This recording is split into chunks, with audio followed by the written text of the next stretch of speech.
Level 1, the lookout. You're 14 years old. You sit on a broken plastic chair outside a tienda on the corner of a street that has no name on any map. You have a prepaid phone, a bottle of Sprite, and one job. Watch, that's it, just watch. If you see military trucks, you send a crow emoji. If you see black SUVs with tinted windows, you send a snake. You don't ask why. You don't ask what happens next. You already know what happens next because you grew up here. Everyone knows. They pay you $100 a week. Cash, folded inside a paper napkin like it's nothing. To them, it is nothing. To you, it's everything. Your mother works 6 days a week cleaning hotel rooms and brings home less than that. The other men don't talk to you. Your furniture, a sensor, a human camera they don't have to maintain. But you watch them too. You notice everything. Which cops slow down and which ones don't stop at all. Which trucks come at night and leave before sunrise. You're learning a language nobody teaches in school.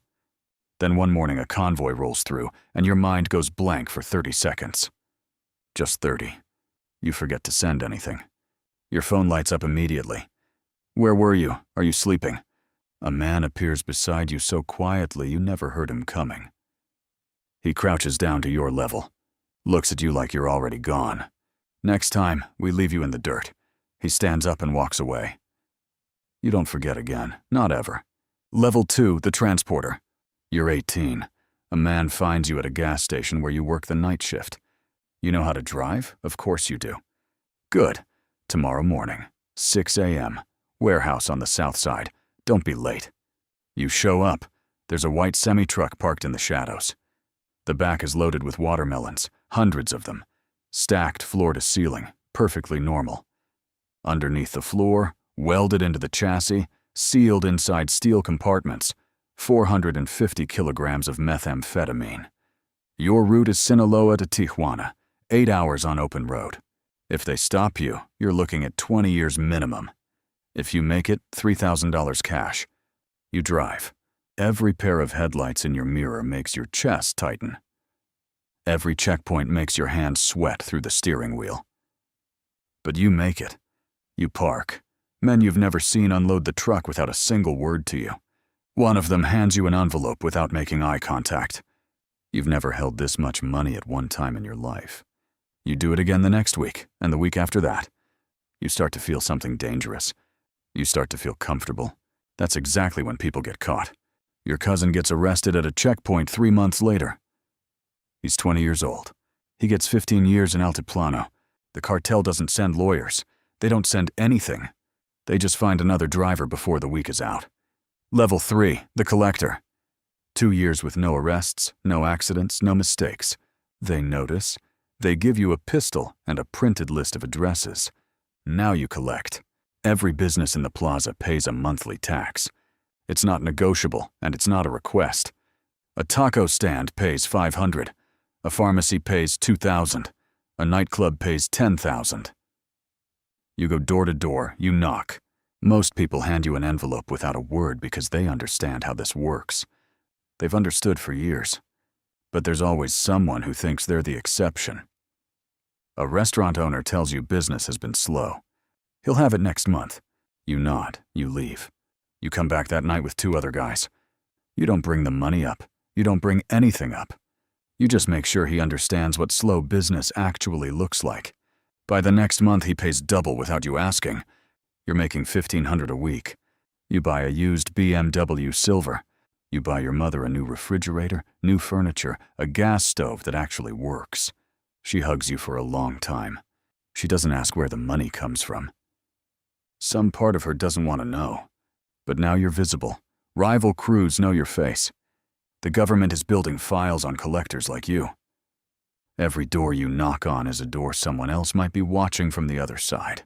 Level 4, the cell leader. You're 25. You run a cell of 10 men. Some of them are smart. Most of them are not. Your job is to move product and hold territory. The cartel fronts you 100 kilos of cocaine every month. You break it down. You distribute. You send the money up the chain and keep 10%. That's somewhere between $50,000 and $100,000 landing in your pocket every single month. You're also responsible for what happens in the streets. When a rival crew from CJNG kills one of your lookouts, you don't call anyone. You don't wait for permission. You find out where they operate and you respond. 6 men, 2 trucks, 3 a.m., 12 people die that night. 5 of them have nothing to do with anything. It makes the news for 2 days. A politician gives a speech, nothing changes. You have a house with a swimming pool. You have a woman who thinks you own a construction company. You have respect, which is its own kind of currency in a place like this. But managing 10 young men who are half crazy and getting high on their own supply is a full-time job inside a full-time job. You discipline them, sometimes with words, sometimes not with words. And the pressure from above never stops. The regional operator always wants more. If you stop delivering, you don't get fired. You get replaced, and replacement here is not a conversation. Level 5, the regional operator. You control a city now, maybe Reynosa, maybe Nogales. You have 5 cell leaders reporting to you. You never touch the product anymore. You don't need to. You think in strategy now, in territories, in timing, in who needs to be bought, and who needs to disappear. Your meetings rotate between safe houses every week. You arrive in armored vehicles. You have 4 bodyguards at all times. You carry a gold-plated pistol you have genuinely never fired. You're not a soldier anymore. You're a manager of violence. Millions of dollars move through your operation every month, and none of it can go near a bank. You launder it through restaurants, through car washes, through a construction company with real employees who build real buildings. On paper, you're an importer. Your family believes you, or they've decided to. The DEA has been on your phone for 8 months.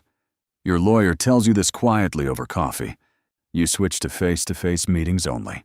You speak in codes so layered that sometimes you have to remind yourself what they mean. You sleep 4 hours a night. You trust your brother more than anyone else alive, and even that trust has limits now. Level 6, the Plaza boss. You run the entire state.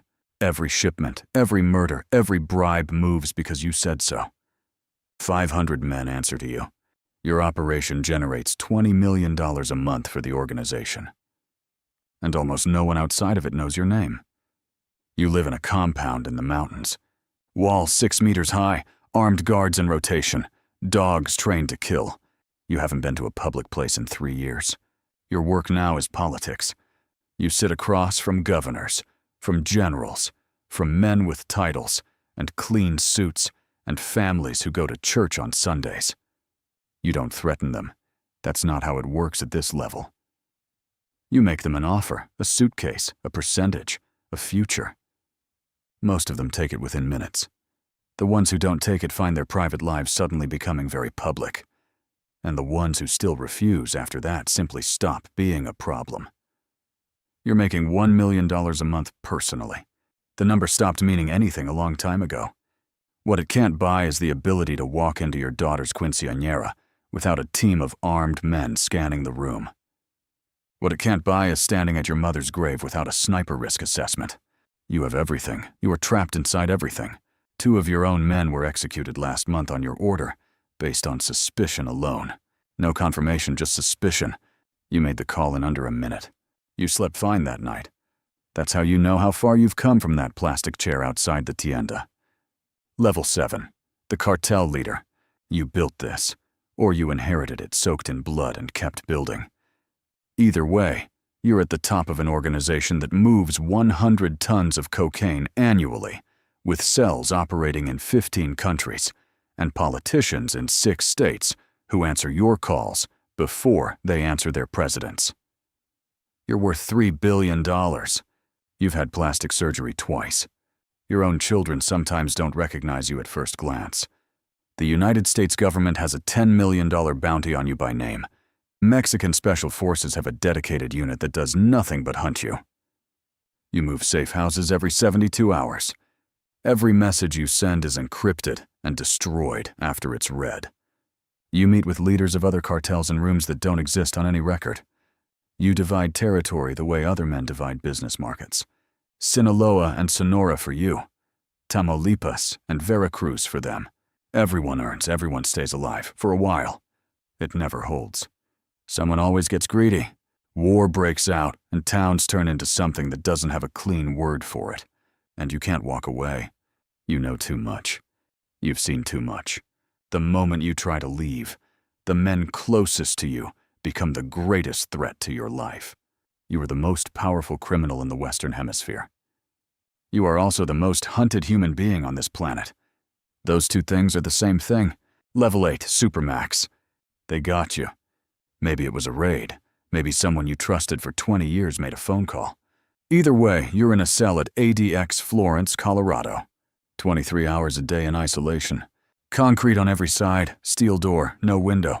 The wealthiest, most feared man in the criminal world. And you cannot see the sky. No bribe reaches this place. No army is coming. El Chapo escaped twice before they put him here. His cell is reportedly not far from yours. You had billions. You had an empire that stretched across continents. Now you have 4 walls, and the rest of your life to sit inside every decision you ever made. Level 9, the successor. But the cartel doesn't die with you. It never does. Your nephew steps up. Or your son. Or the lieutenant who was always the smartest man in every room and waited patiently for exactly this moment. Someone always steps into the space you left. The drugs keep moving. The money keeps flowing. The streets keep paying the price. You were the king. Now you're a warning. A story parents tell. A name people say quietly. And right now, somewhere in Culiacan, a 14-year-old is sitting outside a tienda on a corner with no name, holding a prepaid phone, watching the road. Waiting for his turn. This is the cartel. Not a gang, not a myth. A machine. Built from poverty and violence and generations of people who saw no other door open to them. And it is still running. Right now. Tonight.